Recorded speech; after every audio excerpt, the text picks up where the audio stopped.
So ngayon guys, samahan nyo ako. Mag-aangkas ako ngayon papuntang BGC. Pipick upin ko sa Malaban. Ayan, kahit naulan, mag-aangkas tayo. Tara guys, samahan nyo ako. Sunduin na natin ang ating angkas. Let's go! So ngayon nga, nagkita na kami ni ate. At pinagsuot ko na kagad siya ng kapote. Ayan, bigtaan nyo naman. Lagi akong always ready para hindi mabasa ang aking mga angkas. Kaya kayo, ano pa hinihintay nyo? Mag-join na kayo sa aming group, Binyan Habal Boys. Napakamura ng delivery fee.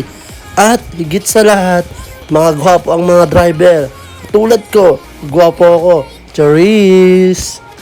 At ngayon nga, maya-maya aalis na kami. Hinihintay ko na lang suotin ni ate ang kanyang kapote. At siya nga pala guys, ang DF ko nga pala kay ate ay is 450 pesos only. Ayan, napakamura niya. Maynila na yan guys. Kaya kayo, sa amin na kayo mag-book. Mag-post lang kayo sa Binyan Habal Boys. Talagang safe na safe kayo makakarating sa pupuntahan nyo. At ngayon nga ipaalis na kami at nandito na kami sa Arko ng Malaban. Ang oras nga pala natin guys is 11:26. Kailangan daw 1 PM nandun na tayo sa BGC. Kasi ganun daw ang oras ng call time ni ate. Kaya kailangan natin bilisan. So guys, 11:32 nandito na kagad tayo sa Pasita. At panood kayo guys para pagpupunta kayo ng BGC, alam niyo yung daan at hindi kayo maligaw-ligaw. 11:39 guys, nakarating na tayo sa United San Pedro guys. Siya nga pala guys, pwede rin kayo dumaan dito sa Daang Hari pag magmamaynila kayo. Pero pinakamabilis guys, talagang Muntinlupa kung hindi traffic. 11:45 guys, nandito na tayo sa Tunasan. Medyo makakaramdam na tayo ng traffic dito guys kasi dito talaga sobrang daming sasakyan at 6 ka na.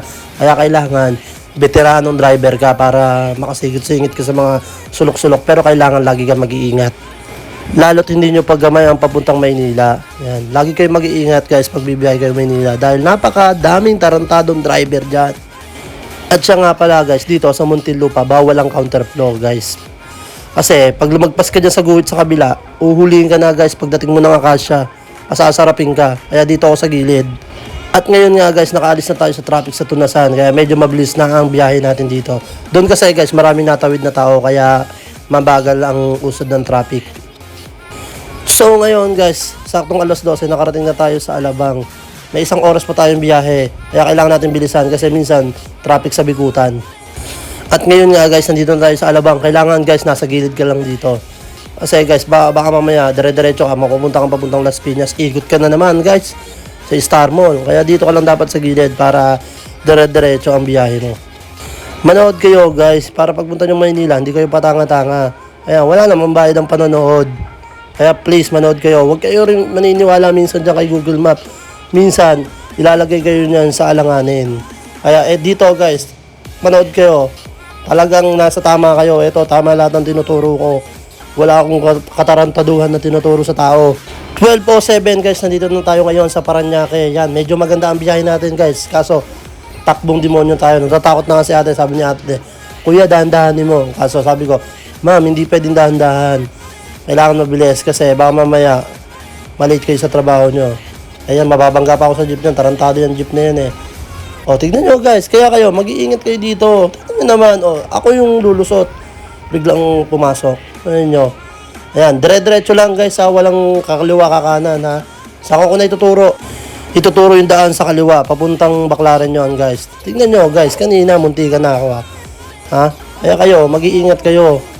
Lalo't hindi nyo pa masyadong gamay ang papuntang Maynila. Ayan. Ngayon guys, nasa Bikutan na tayo. 12:16, nakarating na tayo sa Bikutan guys. Dito guys, sa kaliwa, pwede rin tayo dito papuntang Divisoria, dyan. Dito sa kanan, papuntang BGC, Taguig, QC, iba-iba guys, marami dito. Basta guys, tuturo naman sa inyo ni Google Map din yan minsan. Minsan tama rin magturo si Google Map. Guys, yan. Dito guys, medyo traffic dito. Pero sa atin sa motor, hindi masyadong hassle. At kailangan guys, sa mga ganyang relays, mag-iingat kayo dahan-dahan. Sa minsan, madulas yan guys. Ayan guys, dire-diretso na guys papuntang Taguig. Kakaliwa tayo ngayon guys ha. Hindi tayo pwedeng dumiretso, kakaliwa tayo kasi papunta tayo ng C5 road. Lagi lang kayo manood ng mga vlog ko guys para malaman nyo yung mga pasikot-sikot sa Maynila. Alam ko na lahat yan guys, hindi sa pagmamayabang. Kahit naman hindi ako magyabang, sasabihan pa rin ako ng ibang tao dyan na mayabang ako. Lalo na yung mga inggitero, inggitera dyan. Please, magbago na kayo. Alisin nyo sa ugali nyo yung ganyan. Yung wala namang ginagawa sa inyo yung tao, sasabihan nyo ng mayabang, sip-sip. Ay nako, kung gusto nyo ng peace of mind, baguhin nyo ugali nyo. Gayahin nyo ako, guys. Kapag siniraan ako, sisiraan ko rin. Ano sila? Sila lang ang demonyo? Dapat, demonyo ka rin. Ipakita mo lagi sa mga kaaway mo kung sino ka. Huwag kang magpabadalo. Ano sila? Sila lang ang anak ng Diyos? Pakita mo rin. Anak ka rin ng Diyos. So ngayon guys, papaligo na tayo papuntang C5. 12:25 ang oras natin ngayon guys. Ayan, medyo maaga tayo makakarating sa BGC guys. Mga 3 kilometers guys na sa BGC na tayo or 5 kilometers. Hindi ko pa alam kasi guys, hindi na ako Google Map at pupunta ako ng Maynila kasi mas lalo ako natatagalan guys. One time, nag-Google Map ako, pinadaan ako sa one way.